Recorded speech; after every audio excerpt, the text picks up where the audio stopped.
Digest is presented as a public service by your Wonder Bread Bakery in Sacramento. Bakers of Wonder Bread, the bread that helps build strong bodies 12 ways. And Hostess Cakes, America's favorite dessert. Your Wonder Bread Bakery is a division of the Continental Baking Company.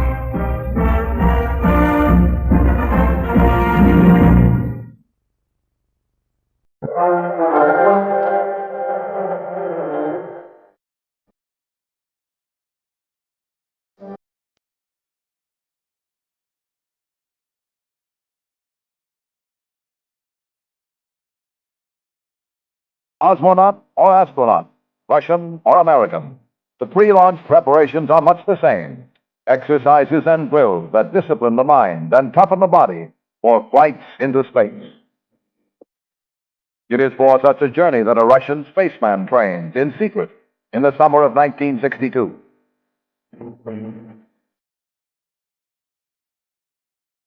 His name is Andrei Nikolaev, and at a Russian cosmodrome somewhere in Central Asia, he is ready on August 11 for blastoff.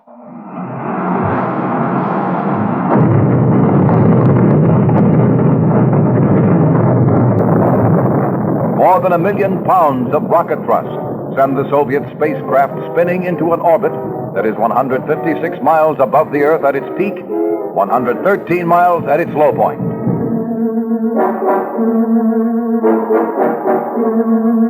Only when cosmonaut Nikolaev is safely in orbit does the world learn of the launching. Crowds in the streets hear radio reports from loudspeakers atop buildings in Red Square.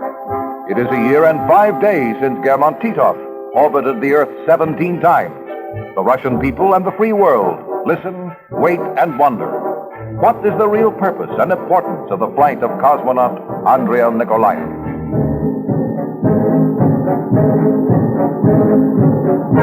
Into the night, the spaceship and its lonely riders circle the Earth at 18,000 miles an hour, making one complete orbit every 88 minutes.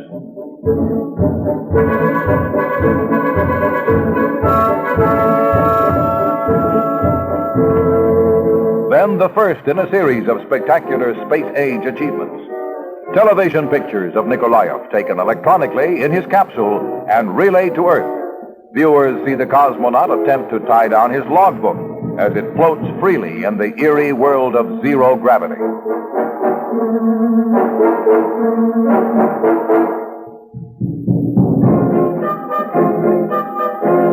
Premier Khrushchev himself takes part in a second communications link between Earth and space, a direct telephone conversation between the Russian leader and Nikolaev.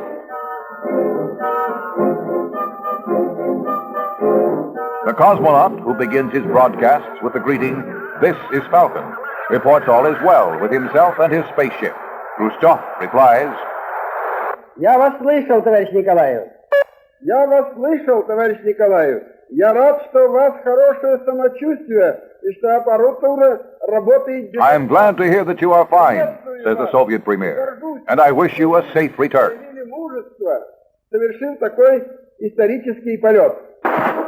Top-ranking members of the Soviet Politburo are quick to see the propaganda significance of the Russian exploit. And led by Communist Party Secretary Frau Kozlov and Deputy Premier Anastas Mikoyan, they know that there is still another space conquest to come.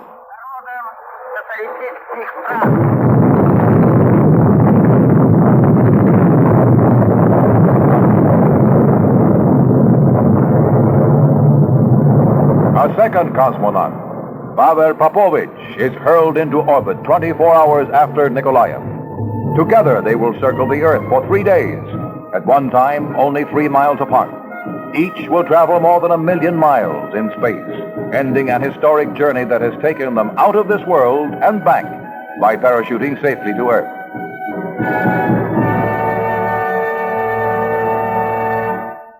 Four days after landing, the cosmonauts return to Moscow, and the acclaim of their countrymen.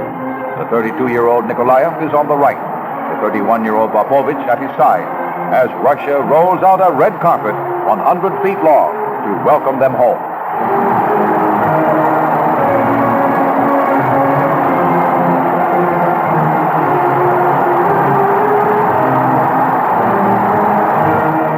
men mount the receiving stand and salute as one. Never before has anyone, even a visiting head of state, received a more spectacular and propaganda-conscious greeting. Nikolaev is embraced and kissed repeatedly by Premier Khrushchev. Next, Popovich receives his welcome from the jubilant Khrushchev.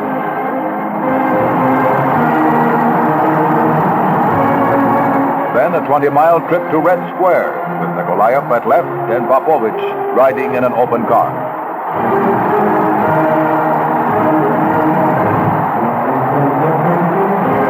Here atop Lenin's tomb, the Heavenly Twins, as the Soviet newspapers call them, receive the salute of 80,000 Russians.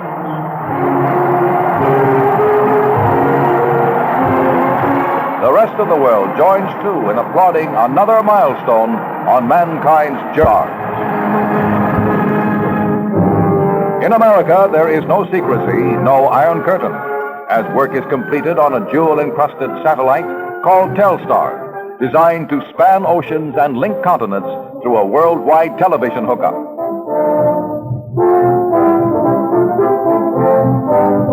Three feet in diameter, weighing 170 pounds, Telstar is a relay station in space. It is crammed with 15,000 intricate parts, whose purpose is to receive signals from Earth, amplify them 10 billion times, and transmit them back to the ground. The satellite marks the first time a private company has built a space vehicle and paid the cost of launching from its own funds. But most important of all, Telstar symbolizes space exploration as the peaceful servant of mankind, bringing faraway peoples, places, and events into the living room of any home, anytime, anywhere. And so, in the free and open and democratic way, all the world knows and waits as the countdown for Project Telstar gets underway at Cape Canaveral. The little communication satellite is tucked in the nose of a Delta rocket that towers 90 feet above the launching pad.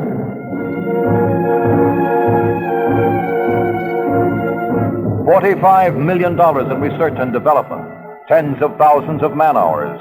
This is what they lead to. This is where they end, in the final, fateful seconds that are, for the launch crew and the rocket, the inevitable moment of truth.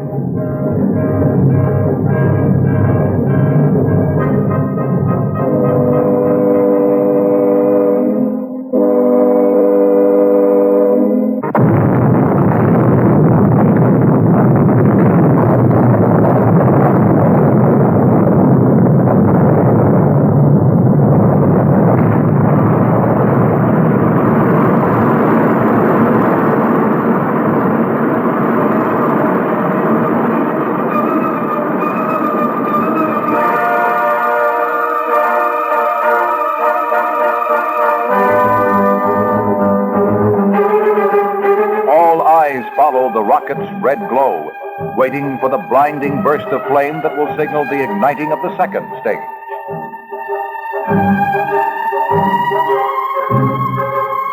"11 minutes after launching, Telstar is in orbit, circling the Earth every 160 minutes. Ground stations make contact, and the satellite responds. It relays not only television signals, but telephone calls, still pictures, and teletype messages. Before Telstar, relaying a live transatlantic television signal would have required a mid-ocean tower at the impossible height of 150 miles. Now TV stations can reach out beyond the horizon, around the curve of the Earth. Already special telecasts have crossed the Atlantic, America to Europe, Europe to America, heralding the day when 30 or more Telstars will girdle the Earth in a global network, helping nations find among themselves a common understanding, and in that understanding, a brighter hope for peace. In this search is remembered the words spoken 100 years ago by Abraham Lincoln, words about a divided country that today have equal meaning to a divided planet. The dogmas of the quiet past are inadequate to the stormy present. As our case is new, so must we think anew and act anew.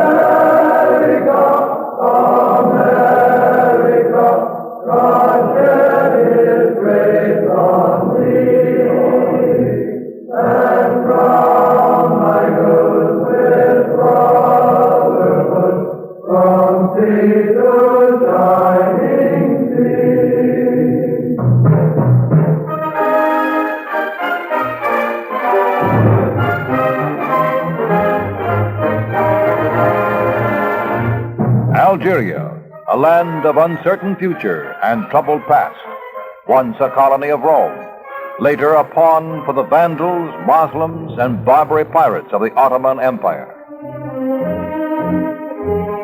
In 1830, the French come to colonize, to civilize, to develop the resources of the sprawling, sun-scorched province on the southern shore of the Mediterranean Sea. In the century that follows, there is a steady flow of French settlers to Algeria, to the cities of Algiers, Oran, Constantine. By 1950, there are 1 million Europeans in the country, 80% of them Algerian-born. The native population is 10 times as great, 10 million Arabs and Berber tribesmen of the Muslim faith.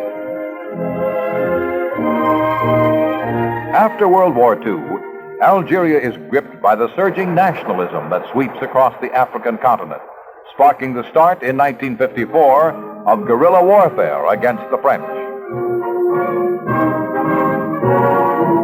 Although an endless procession of prisoners is taken, it will be for the French a long, costly, and futile war. For there are always new recruits, more replacements for prisoners rounded up in mountain raids. A leader of the revolutionary movement is Mohamad Bensala at right, who was captured by the French in 1956 and will spend more than 5 years in prison. But he becomes a symbol, a martyr, a hero to millions of Algerians in their bitter struggle for independence.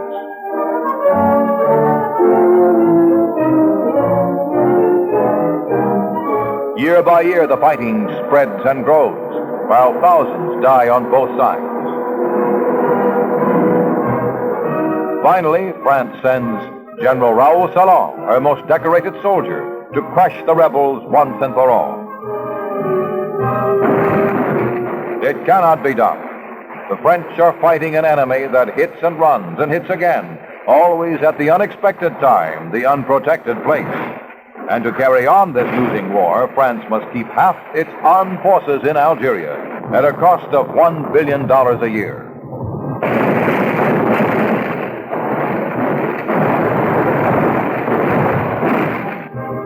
In 1958, the crisis topples the Fourth French Republic. In Algiers, rioting crowds demand and win the return to power of General Charles de Gaulle. Beneath the cross of Lorraine that he made famous in World War II, the old soldier visits the troubled land to be hailed as the savior who will crush the rebellion and preserve the union of France and Algeria. When instead he promises free elections and self-determination, these same people feel that de Gaulle has betrayed them.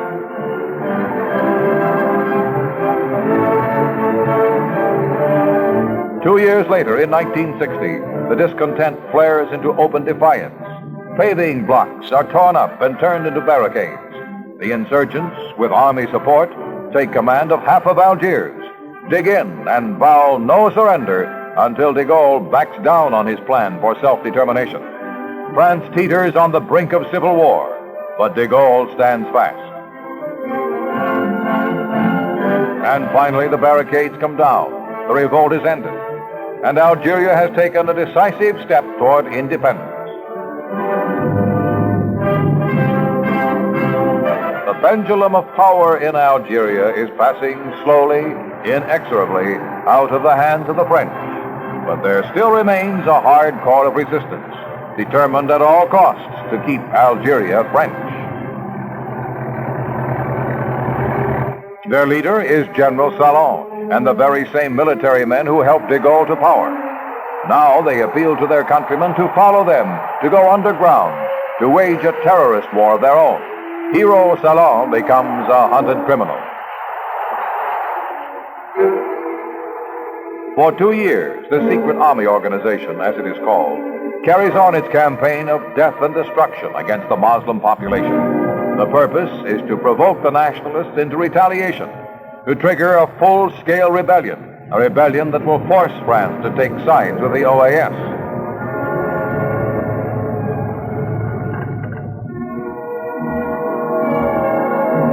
The tide of freedom cannot be halted, and so the dreams of the OAS die in their own flames.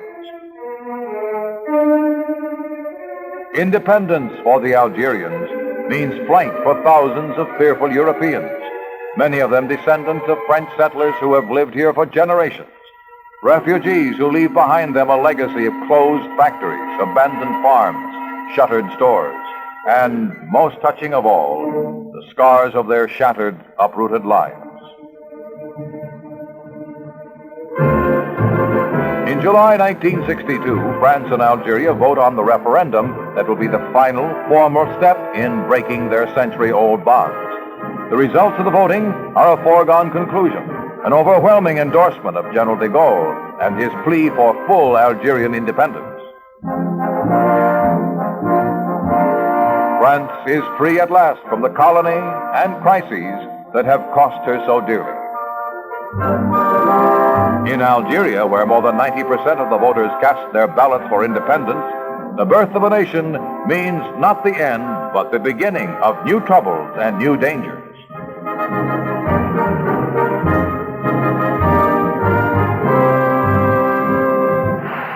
Joy of freedom, the cheers of the crowd, have not even faded away before independent Algeria is plunged into its first crisis.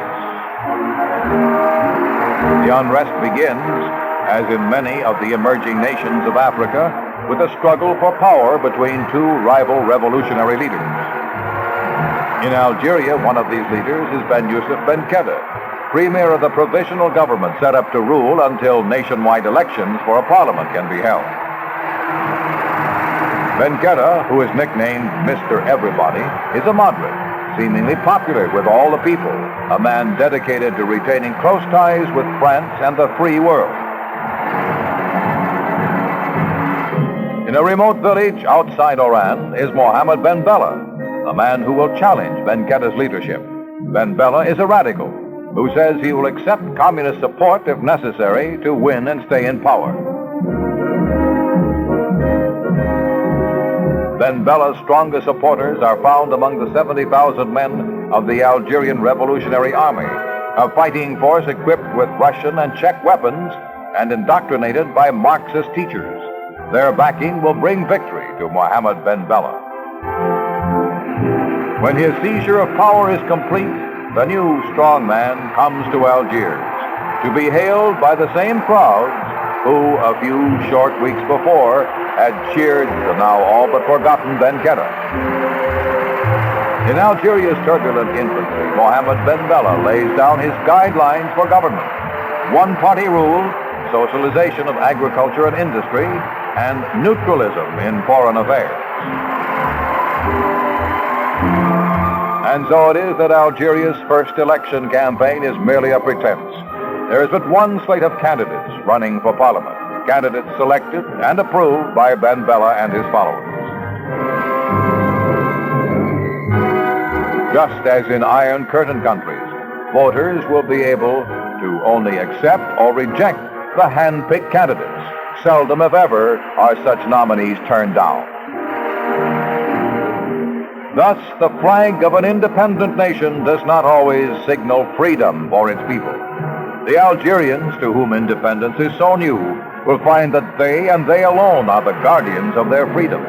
They will learn that the path they take, the road they follow, will determine whether, as a nation, as a people, they have achieved true independence and freedom, or whether they have merely exchanged colonialism for a new and more tyrannical form of government.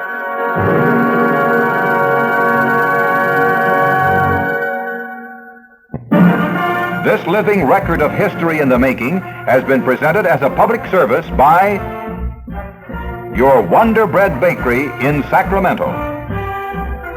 Bakers of Wonder Bread, the bread that helps build strong bodies 12 ways.